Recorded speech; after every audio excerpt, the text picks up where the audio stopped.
একটা প্রশ্ন নিয়ে ভাবা যাক, আমাদের জীবনের প্রত্যেকটা মোড়ে আমরা আসলে কাকে খুশি করতে চাই? সেটা ব্যক্তিগত জীবনই হোক বা পরিবার, বা ধরুন আমাদের কাজের জায়গা। আমাদের সব কাজের পেছনে আসল চালিকা শক্তিটা কি? আমরা কি মানুষের বাহবা চাই, নাকি মহান রবের সন্তুষ্টি? ইয়াকিন করুন, এই একটা প্রশ্নের উত্তরের মধ্যেই কিন্তু আমাদের সাফল্যের সব রহস্য লুকিয়ে আছে। প্রক্রিয়াটা একবার খেয়াল করে দেখুন, কি অসাধারণ।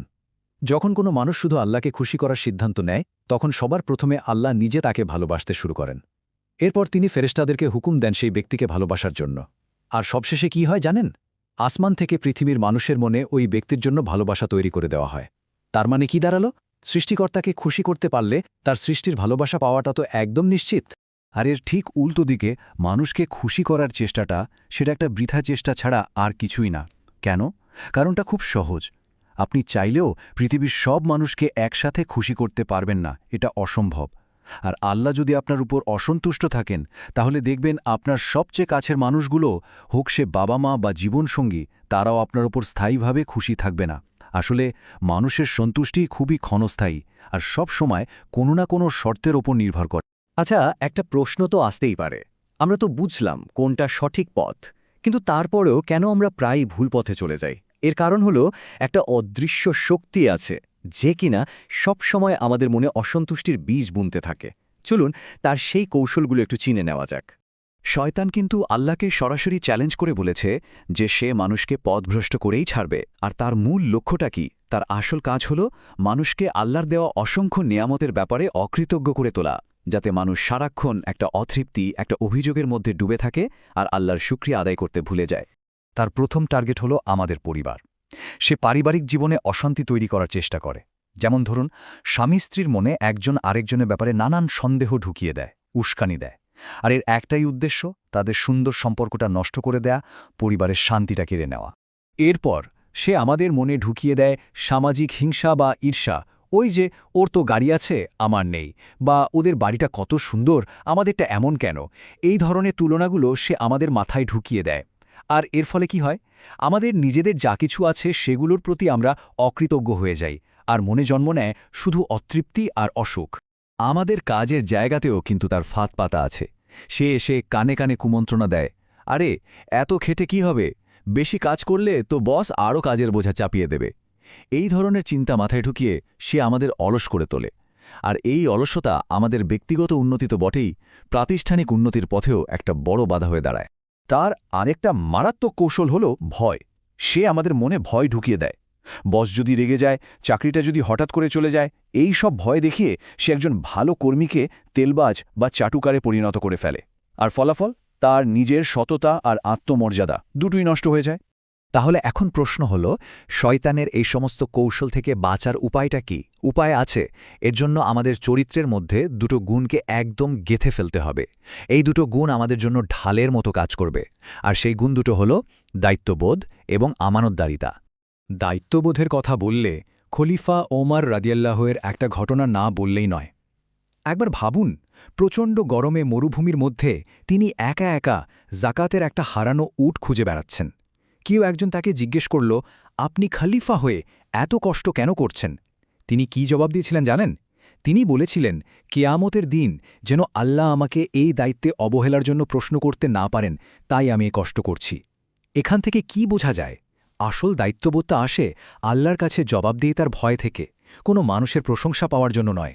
আর দ্বিতীয় গুণটা হল আমানতদারিতা, মানে বিশ্বাসযোগ্যতা। আমাদের কাজ, আমাদের দায়িত্ব, প্রত্যেকটা জিনিসই কিন্তু একটা আমানত। আর এই ব্যাপারে রাসূলুল্লাহ সাল্লাল্লাহু আলাইহি সাল্লাম কি বলেছেন জানেন?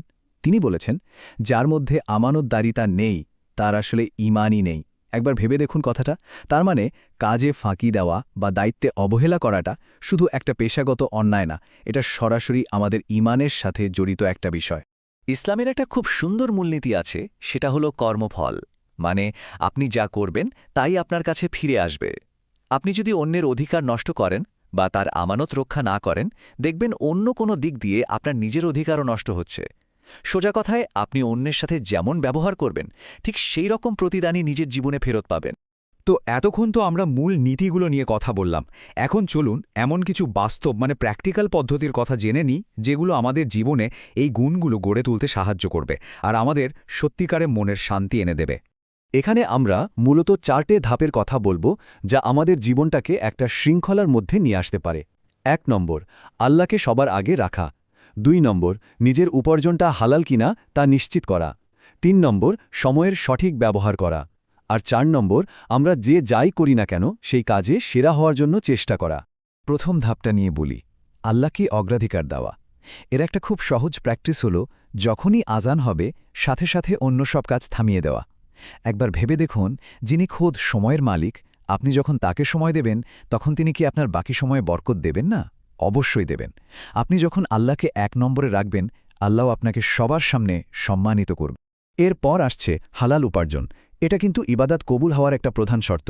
কোরআনেও আল্লাহ বলেছেন, তোমরা পবিত্র জিনিস খাও এবং ভালো কাজ করো। এর মানে কি? এর মানে হলো হালাল খাবারই আসলে আমাদের ভালো কাজ করার জন্য শারীরিক আর মানসিক শক্তি দেয়। হারাম টাকায় হয়তো অনেক কিছু কেনা যায়, কিন্তু শান্তি কেনা যায় না। অন্যদিকে অল্প হালাল উপার্জনের মধ্যেও কিন্তু আল্লাহ অফুরন্ত বরকত রেখে দেন। আর চতুর্থ ধাপটা হলো শ্রেষ্ঠত্বের জন্য চেষ্টা করা বা এহসান। একজন মুসলিম হিসেবে আমাদের দায়িত্ব হলো আমরা যে ক্ষেত্রেই কাজ করি না কেন সেখানে সেরা হওয়ার চেষ্টা করা। নবী ইউসুফের কথা ভাবুন, যখন দেশে দুর্ভিক্ষ দেখা দিল তিনি কিন্তু নিজে থেকেই দায়িত্ব চেয়ে নিয়েছিলেন। কেন? কারণ তিনি জানতেন তিনি একজন হাফিজুন আলিম, মানে তিনি একই সাথে জ্ঞানী এবং একজন বিশ্বাসযোগ্য রক্ষক। অজুহাত দিয়ে দায়িত্ব থেকে পালিয়ে যাওয়া কিন্তু একজন মুমিনের বৈশিষ্ট্য হতে পারে না। তাহলে দেখুন, সব আলোচনার মূল কথা কিন্তু একটাই। যখন আমাদের সব কাজের উদ্দেশ্য, আমাদের নিয়ত একমাত্র আল্লাহর জন্য খালেজ বা বিশুদ্ধ হয়ে যাবে, তখন দেখবেন পৃথিবীর কোনো পুরস্কার বা কোনো সমালোচনা কোনো কিছুই আমাদের আর প্রভাবিত করতে পারছে না। কে প্রশংসা করল আর কে সমালোচনা করল, এইসবের ঊর্ধ্বে উঠে কাজ করার মধ্যেই কিন্তু আসল মুক্তি আর সত্যিকারের মনের শান্তি লুকিয়ে আছে। সবশেষে শুধু একটা প্রশ্ন রেখে যেতে চাই, আমরা সবাই একটু নিজেকেই প্রশ্নটা করি কেমন? আমরা প্রতিদিন যা কিছু করছি তার পেছনের আসল উদ্দেশ্যটা কি? আমরা কি মানুষের বাহবা পাওয়ার জন্য দৌড়াচ্ছি, নাকি মহান আল্লাহর সন্তুষ্টির জন্য কাজ করছি? এই উত্তরটা আসলে আর কারো কাছে নয়, আমাদের প্রত্যেকের নিজের কাছেই।